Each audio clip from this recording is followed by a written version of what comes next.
Welcome down beneath my car. We're in a 1969 Silver Shadow, which I bought nearly 3 years ago. And an engine swap had begun to replace the 7.3 liter V8, which is practically a big block Rolls-Royce engine, with a small block Chevy. So we're seeing what is obviously not a Rolls-Royce component here. We've got a Chevy starter motor,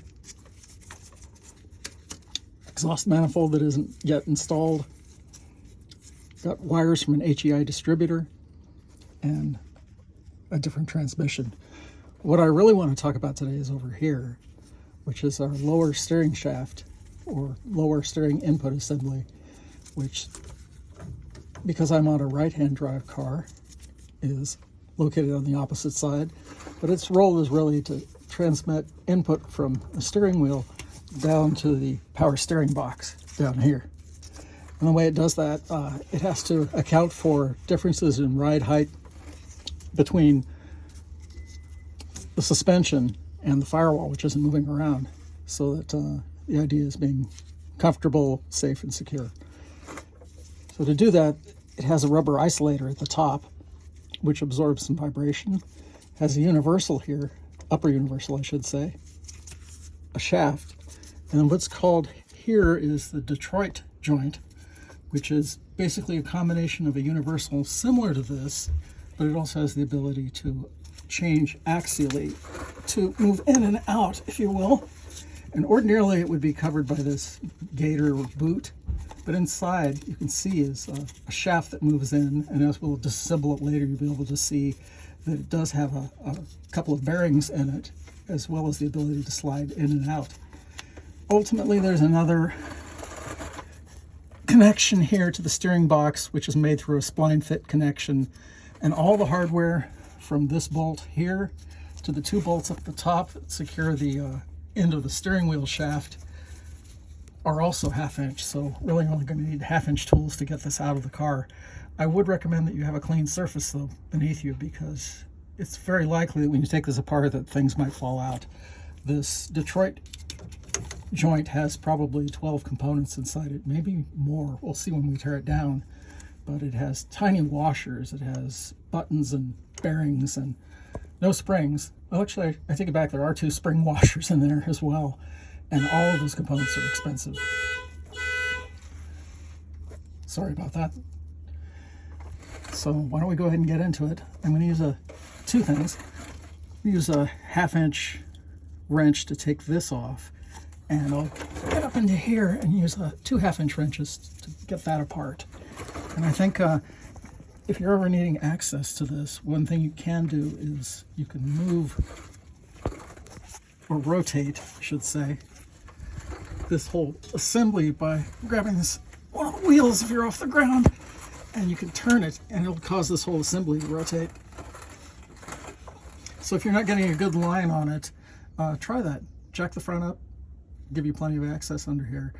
Put it on jack stands, and then grab a wheel and turn it, and you'll find that by doing that, or maybe by just grabbing the universal itself here, you can move it into a position where you can get better access to that bolt.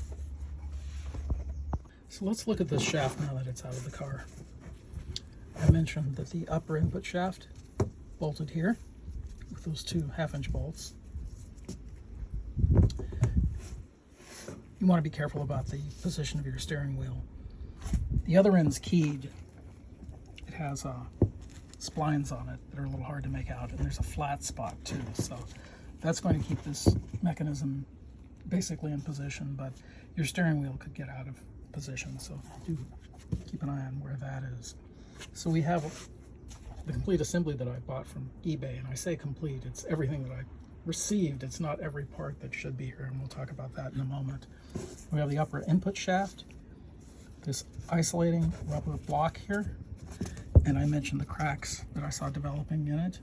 There's a universal, there's a lower shaft, and then there's this assembly that's called a Detroit joint, and it's made up of a housing, and it has a couple of rollers that can fit inside it in such a way,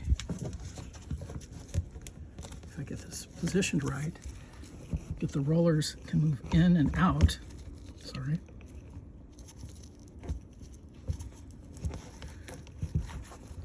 so it can transmit the force, the rotation of the wheel, but at the same time allow some compliance along this axial dimension, so that as the car is riding down the road and the suspension is moving, it can accommodate through those rollers moving down the channel, and the boot would expand. This one's torn, the boot would expand, and ultimately any input from the driver would be communicated to the power steering box through the splines here.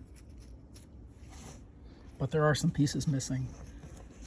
I had only these rollers, and I'll show you the spares that I've ordered. If you get on rrtech.info, it has some good diagrams of this whole assembly. But what's missing here is a couple of washers and 2 buttons that sit on the end. Let's have a look at those. When you make an order from Flying Spares, whether you're on the UK website or the US website, you have the opportunity to request printed catalogs. So I did. This is the 1965 to 1980 catalog, and this is the 1980 to 2003. And they're free, and they basically include a lot of information, just part numbers and assemblies, some useful information. You can find the same stuff on the website, but sometimes being able to put your hands on a paper document is very convenient. And this one in particular shows the exploded view of the assembly we just looked at, which is called a lower steering column. And this is shown in the opposite direction, with the that upper steering column shaft coming into a rubber coupling here in the lower steering column, ending in this Detroit joint gator and this universal assembly. Turns out the components that were missing are, it's hard to do, the components that were missing, I have the bearing, but I don't have the washer or the end button. So I bought washers and end buttons, and I bought a new gator, and they use wire, whereas this one had just zip ties on it to hold the ends of the boots on. There are some wire pieces available that are inexpensive, but just those components that I just mentioned, 2 washers, 2 buttons, a rubber gator, and 2 metal bales to hold the gator on, cost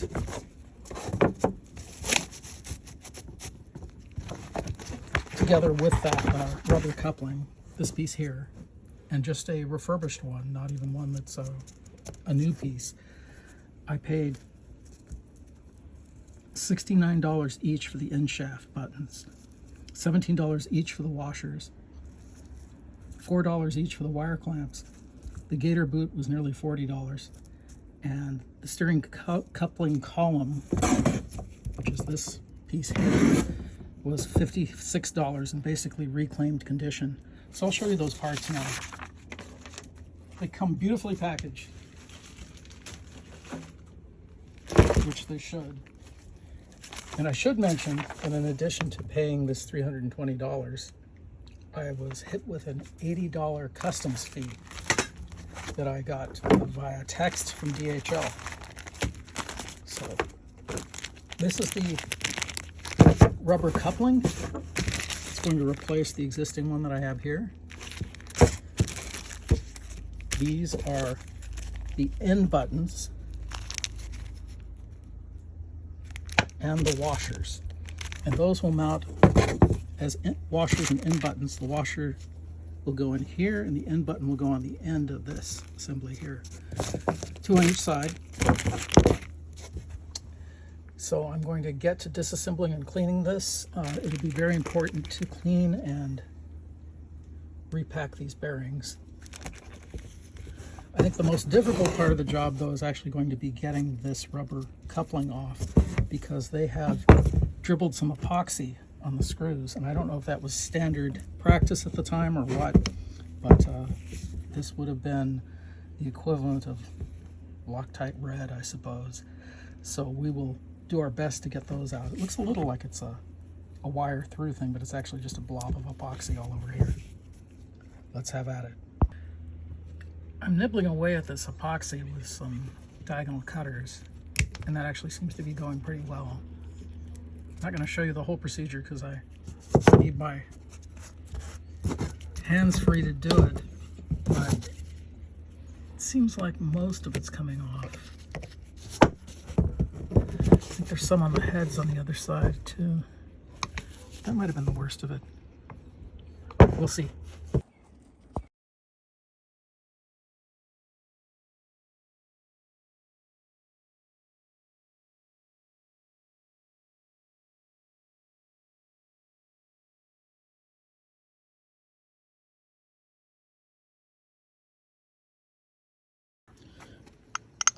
I'm just bathing these bearings inside the Detroit joint housing in brake fluid to clean them out. I've dropped them on the ground more than once in the process of assembling this. Hopefully the last time. I think with the gator boot in place it'll be a lot more stable, especially with those side bearings. I've completed the disassembly and cleaned up the parts to my satisfaction. I'm doing a dry fit of the components, and I wanted to share a few things with you. I was able to get the epoxy off the end of this upper part of the lower steering column, and I used an impact on one side to get that loose. They were very stiff. When I put them back together, I'll probably use anti-seize and maybe some lock nuts in lieu of these. But the interesting thing when it was the steering column, as I was taking it apart, this rubber steering column connector broke apart into several pieces, and it's really hard. And you kind of see how it's constructed with 2 metal pieces on each end, so a total of 8 metal pieces, and then this dampening material is just a rubber inside, like tire rubber, not like a polyurethane you probably see now. I'm sorry, not polyurethane, but a urethane bushing. So we'll be careful when we put that together, and we certainly won't be using any power tools when I reassemble it. I did find that in order to get my dry fit going, I'll go over all the components that I've added as we take this apart. There's no gator on here right now. I'll definitely have to be sure that I include the new gator before I slide the assembly together and zip tie it up. But there's a retention thing. It's almost like a piston ring that sits inside and holds this assembly together so it doesn't fall out, which I think is something that happens as these tend to wear or get overextended or when they're disassembled. I've just dry fit this together now. I cleaned up everything inside really scrupulously clean, but I want to show you the components that are in here now as I take it apart. But one really ingenious part of this is the ability of this joint to actually travel like a universal at the same time, but also allow for a piston kind of movement here. So that's really important as one end of the car is moving in relation to the other, and suspension travel and other things are going on. That allows us to be a flexible but still rigid in terms of its ability to transfer only this radial force as the steering column is turned. So the only constraint is in torsion. Anything else, any angles, any in and out movement, whatever is totally flexible. So I think that's it's really a clever assembly. But let's get into it, take it apart and have a look. So inside, I mentioned the Detroit joint has these 2 bumpers on the outside that glide in channels. It also has these inner roller bearings that have their own channel on the inside.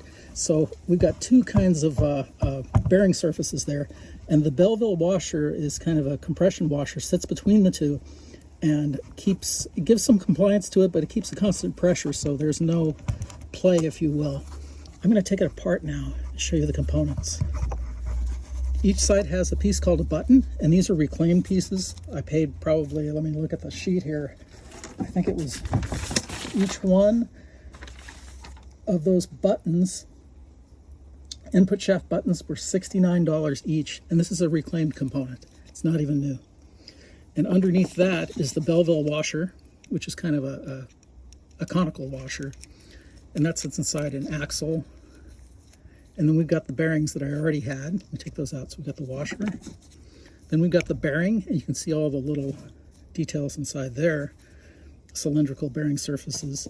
And then on the opposite side, exactly the same assembly. We have button, conical bevel washer, and another bearing. And then there's this axle here.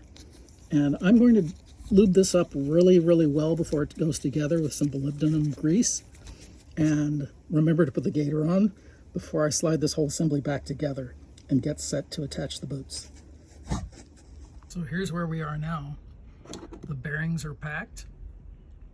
The bevel washer's coated with grease, and the buttons are coated with grease as well. And inside the housing, I was very liberal with the grease, and the grease I used was lithium, not molybdenum. Just a multi-purpose lithium grease. I think if high temperature ones would probably be ideal for this. So I'm going to remember to put the gator on, and I'm going to remember to have this retention spring ready when I reinstall everything. This is the retention spring here.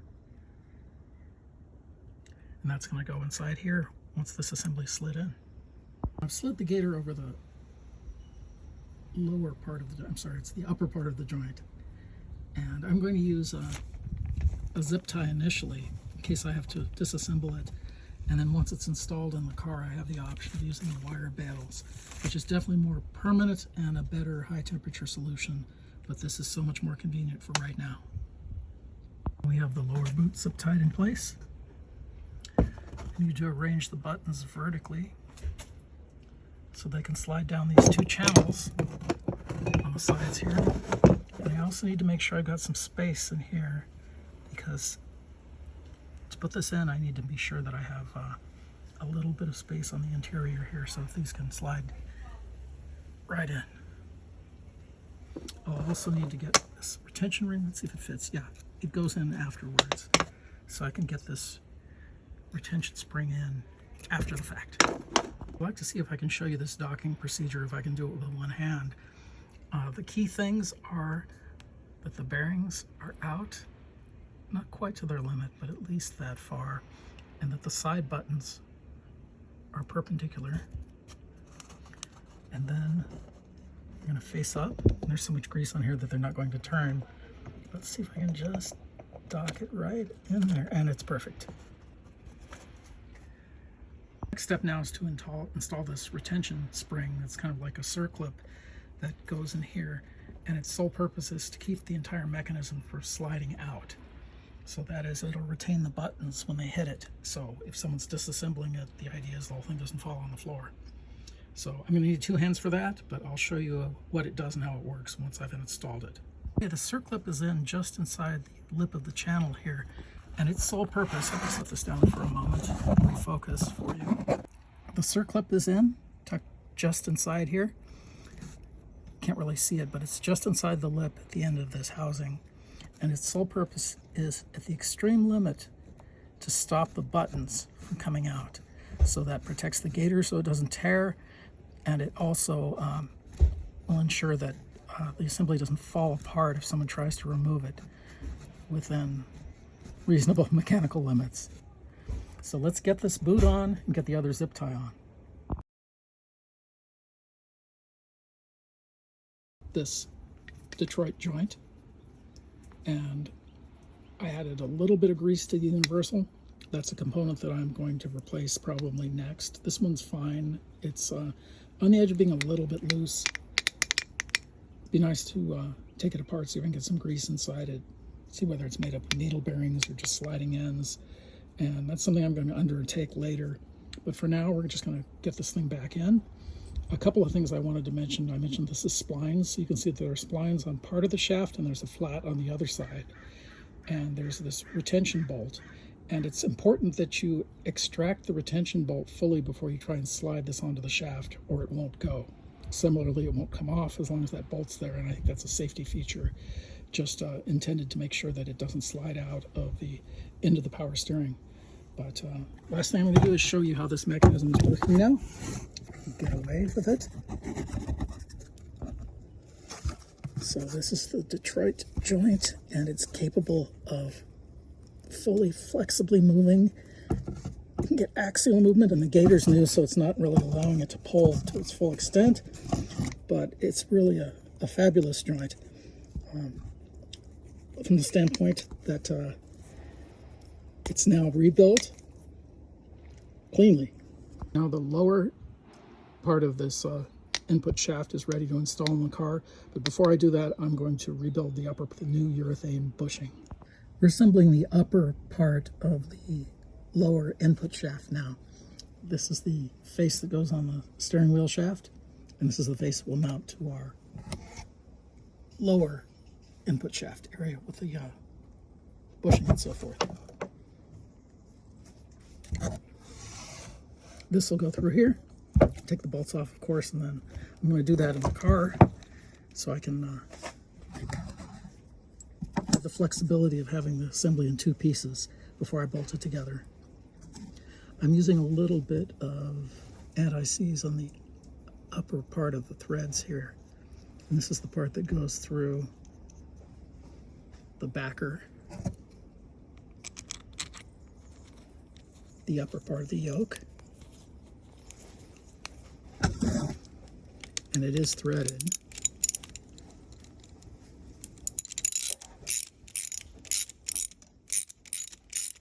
And I may use some thread Loctite on the upper part, which carries these nuts once it's installed.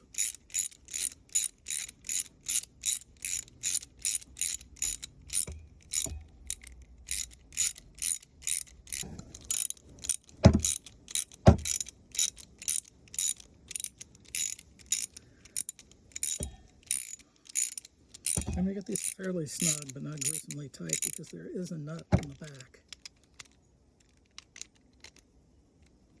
Give it a bit of compliance. And this is where you could use your Loctite. The temporary stuff, that's Loctite Blue, I think.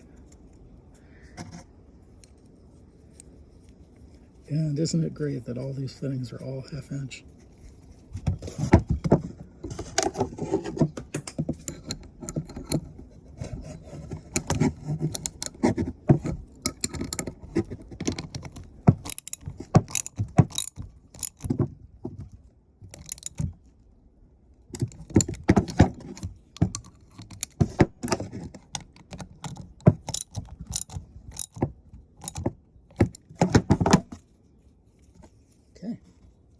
And that's ready to install.